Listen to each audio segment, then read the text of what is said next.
Hello students, তোমরা যারা গৌরবঙ্গ ইউনিভার্সিটির আন্ডারে সেকেন্ড সেমিস্টারে ছাত্রছাত্রী আছো এবং তোমাদের সোশিওলজি সাবজেক্টটা এমডিসি কোর্স হিসেবে আছে, আজকের ক্লাসটা তোমাদের জন্য খুবই গুরুত্বপূর্ণ।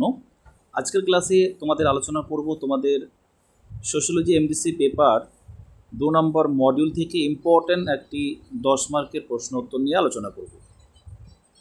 প্রশ্নটা হচ্ছে, নারী বিরোধী বৈষম্য নির্মূলের আন্তর্জাতিক সনদ এবং টেকসই উন্নয়ন লক্ষ্যের মধ্যে সম্পর্ক ব্যাখ্যা করো। পরীক্ষায় প্রশ্নটা দু ধরনের আসতে পারে। কিভাবে? নারীদের জন্য এই দুটি সনদের কি প্রভাব থাকতে পারে আলোচনা করো। তোমাদের প্রথমে আমি বলে রাখি, তোমাদের কিন্তু সোশিওলজি এমডিসি পেপারের মধ্যে তোমাদের কিছু কিছু ইংরেজি অক্ষর তোমাদের কিন্তু বুঝতে হবে বা জানতে হবে। এই যে CEDAW, এটাকে বলা হয় নারী বিরোধী বৈষম্য। তারপরে আরেকটা আছে SDGs, এই যে স্মল লেটারে এসটা দেখতে পাচ্ছ, এটা হচ্ছে টেকসই উন্নয়ন লক্ষ্য। তাহলে বুঝতে পারলে তোমাদের প্রশ্নটা কি হচ্ছে। তাহলে চলো এবারে মূল আলোচনায় যাচ্ছি। দেখো, এখানে তোমাদের যে প্রশ্নটা নিয়ে আমি আজকে ক্লাসে আলোচনা করব, তোমরা প্রত্যেকে ভালো করে ক্লাসটা দেখো। প্রথমে ইন্ট্রোডাকশন, ভূমিকা লিখতে হয়, ঠিক আছে। উত্তর: নারী উন্নয়ন একটি সার্বজনীন মানবাধিকার ইস্যু। বৈষম্য, নিপীড়ন ও পশ্চাৎপদতা দূর করে নারীর ক্ষমতায়ন নিশ্চিত করতে জাতিসংঘ দুটি গুরুত্বপূর্ণ নীতি গ্রহণ করেছে। একটি হলো CWA, যেটা হচ্ছে 1979, আর একটি হলো টেকসই উন্নয়ন, যেটা 2015 সালে। এই দুইটি নীতির মধ্যে সুস্পষ্ট সম্পর্ক রয়েছে এবং নারী উন্নয়নে তা গভীর প্রভাব ফেলছে। এবার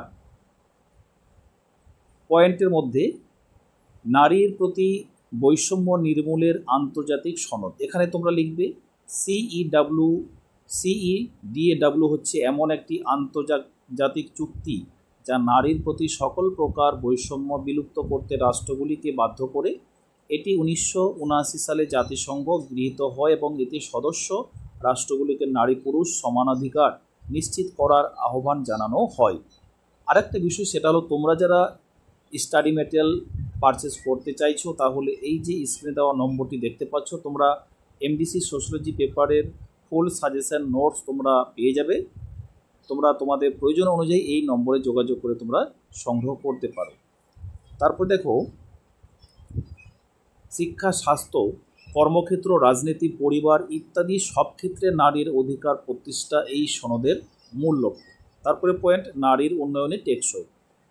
2015 সালে গৃহীত SDGs-এর 17টি লক্ষ্য বিশ্বব্যাপী টেকসই উন্নয়নের রূপরেখা নির্ধারণ করে। এর গোল 5, মানে এই লক্ষ্যটা হচ্ছে 5। বিশেষভাবে নারীর ক্ষমতায়ন ও জেন্ডার সমতা অর্জনের উদ্দেশ্য গৃহীত হয়েছে। এছাড়া স্বাস্থ্য, শিক্ষা, দারিদ্র্য হ্রাসসহ অন্যান্য লক্ষ্যগুলিও নারীর উন্নয়নের সঙ্গে নিবিড়ভাবে সম্পর্কিত। জাস্ট এটুকু লিখলেই হয়ে যাবে। তারপরে তোমরা লিখবে, মানে এই টেকসই উন্নয়নের সঙ্গে এর উদ্দেশ্যর মিল কি আছে। দুটি সনদেরই মূল উদ্দেশ্য নারীর প্রতি বৈষম্য দূর করে তার মর্যাদা, অধিকার ও ক্ষমতা প্রতিষ্ঠা করা। CEDAW যেখানে একটি আইনগত কাঠামো প্রদান করে, সেখানে SDGs একটি উন্নয়নমূলক নীতিমালা হিসেবে কাজ করে। ফলে এর নির্দেশিকাকে কার্যকরভাবে বাস্তবায়ন করতে SDGs সহায়ক ভূমিকা। তারপরে নারী শিক্ষা ও কর্মসংস্থানে সুযোগ বৃদ্ধি। CEDAW নারীর শিক্ষা, কাজের অধিকার নিশ্চিত করতে রাষ্ট্রগুলোকে বাধ্য করে। SDGs সেই অধিকারগুলো বাস্তবে রূপায়ণে সরকারকে উন্নয়ন পরিকল্পনায় নারী অংশগ্রহণ বাড়াতে বলে। এর ফলে অনেক দেশে মেয়েরা এখন স্কুল, কলেজে যাচ্ছে এবং কর্মক্ষেত্রে অধিক হারে অংশ নিচ্ছে। তারপরে 5 নম্বর পয়েন্টটা দেখো, এটা তোমাদের জানা অত্যন্ত প্রয়োজন। নারী স্বাস্থ্য, মাতৃত্বকালীন সুরক্ষায় অগ্রগতি। আমি এখানে পড়ছি না, তোমরা জাস্ট পয়েন্টগুলো দেখে নাও, মূল যে পয়েন্টগুলো আছে। তারপরে 6 নম্বর, বৈবাহিক পারিবারিক অধিকারে নারীর নিরাপত্তা। খুবই ইজিলি সহজ ভাষায় তোমাদের নোটসটাকে তোমরা পড়লে তোমাদের আর কিছু ভাবতে হবে না। তোমরা এইভাবে টু দ্য পয়েন্ট লিখলে কিন্তু তোমাদের পরীক্ষায় কিন্তু তোমরা 10-এ 10 পাবে কিন্তু, ঠিক আছে। তারপরে এখানে আছে রাজনৈতিক ও নেতৃত্বের ক্ষেত্রে নারীর অংশগ্রহণ। এখানে তোমরা জাস্ট এই যে পয়েন্টগুলো, লাইনগুলো, যেমন ভোটাধিকার, নির্বাচনে প্রতিদ্বন্দ্বিতা করার অধিকার ইত্যাদি নিশ্চিত করে এই STGS নারীর নেতৃত্ব অংশগ্রহণ বৃদ্ধির লক্ষ্যে সরকারের নীতি নির্ধারণ বা প্রশাসনিক স্তরে নারীর অন্তর্ভুক্তি বাড়ানোর সুপারিশ করে।